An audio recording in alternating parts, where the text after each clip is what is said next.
So I saw today. Oh man, and I'm really bad because I did not look up. I forget the writer-director's name. Yeah, the writer-director. It's not. He's not a first-time writer-director. Jeremy Saulnier. Yeah, Jeremy Saulnier. It's. I think it's his second feature. And the name of the film is Green Room. Okay. And I didn't know anything about this until we got the pass to it. But it's Patrick Stewart is one of the leads in it. It seems like a very un-Patrick Stewart role. It is a very un-Patrick Stewart-y role.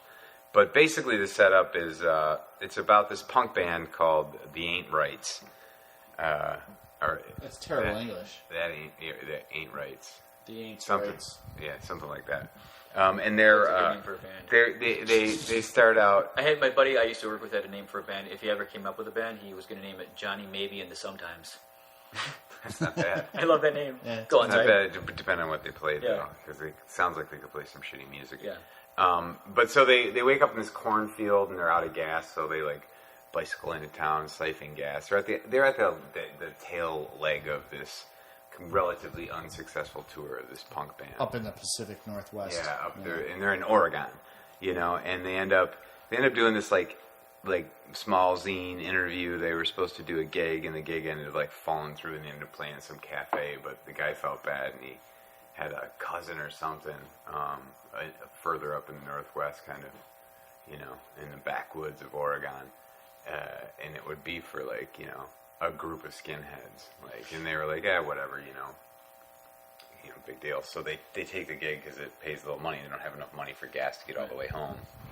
So they take this gig and they wind up at this kind of complex, and it's all skinheads. And they go and play this gig there. And it's actually, the way the movie's set up and built, like, you can tell that this writer had a lot of passion for old school skinheads punk. or Old school punk. Okay. Punk, but, like, and understanding, like, kind of the difference between the music between kind of those two. Right. Anyhow, they go play this gig for all these skinheads, and they decide to start their show off with Nazi Punk's Fuck Off, a cover of the Dead Kennedys, which they do live, and is fucking awesome in the movie, but they cover the entire song, which isn't really the big inciting incident, but something happens when they go back, and one of them forgets a phone in the green room, and goes back into the green room, and kind of stumbles upon something he really shouldn't have seen. Gotcha. Okay. And they end up kind of trapped. They end up being forced into this green room, trapped, and kind of held hostage by these psychotic Nazi skinheads. Okay. And Patrick Stewart comes in, and he's the head of this, what is now he deems a movement. Right. And it becomes one of those siege films. It's kind of got like it's like a horror crime thriller sort of thing, but it has much more of a horror feel to it. It reminded me of like a lot like Carpenter's Assault on Precinct 13. Okay, sure. It's one of those kind of siege films. They're trapped. They're locked inside this room. They're surrounded by these psychotic skinheads, and they have to kind of fight their way out. And it has a good sense of humor.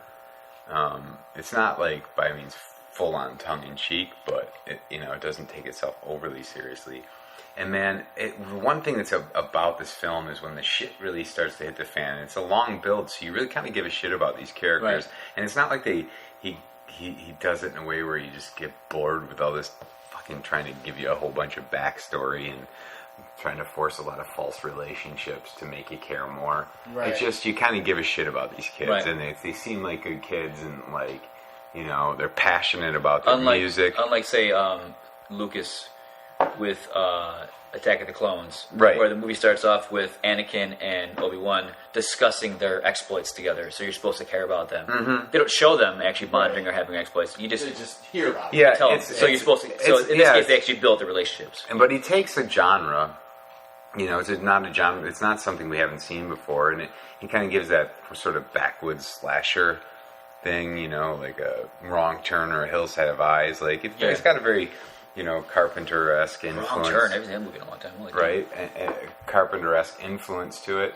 And when the shit hits the fan, and it's not just guns, right. Like, he does a really good job making that not work, where there's, like, knives and machetes right. and dogs you know, and when the brutality hit is so, I literally fucking cringe. Really?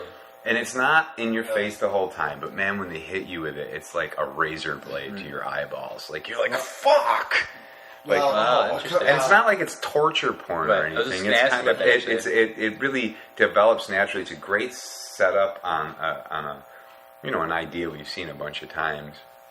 But he does a great job setting it up and building the pace and making you give a shit about the characters.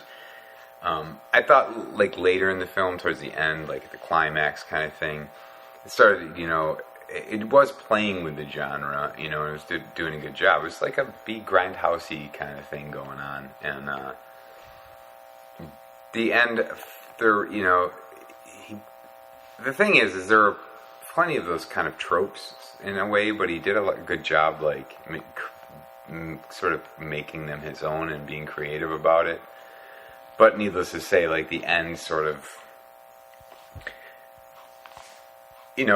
goes in the direction the film goes, Right. And So it no, wasn't not get bad. surprised. It wasn't one of those movies where you it's amazing all the way up to the end, and then the end just totally ruins it for you because it sucks so bad. Like I think that was mentioned with whoever saw Cloverfield Lane, when you saw Cloverfield Lane, and like the Witch was very similar in a way for me, and a lot of movies just kind of totally failing at the end. This one doesn't totally fail. I think it was less engaging than the rest of the film. It didn't, fully live up to its potential. But man, it was so fucking good. And How was Patrick Stewart. Yeah.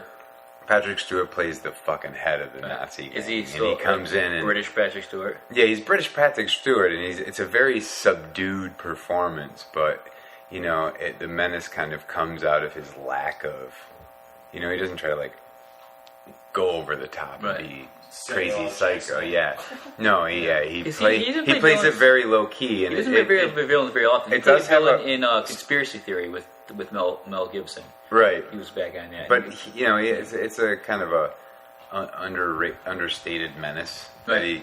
he's good. He's good, and it's definitely a role you wouldn't normally see him in. But it's not like I was like, oh my god, like that was just brilliant or Right. anything.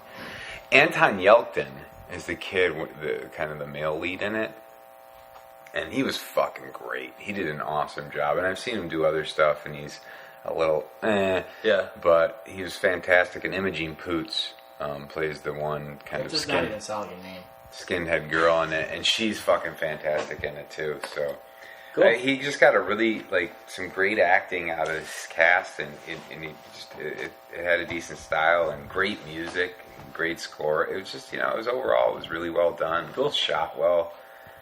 This is the second, the second film that the director did. The first one was Blue Ruin. Yeah, Blue Ruin, which I was reading and heard a little bit out after watching this movie, and that seemed to be really kind of an interesting one. I guess it was a much lower budget, but did kind of put him on the map. And I don't know, I really dug this film. A lot of people were saying the other one was better, Really? but Well, he said he wanted. but this is a genre film, Right. and when you're in a genre film, even if you're playing with a genre and you're trying to give it your own flavor and create, you're still in the genre and you have to do it. Right.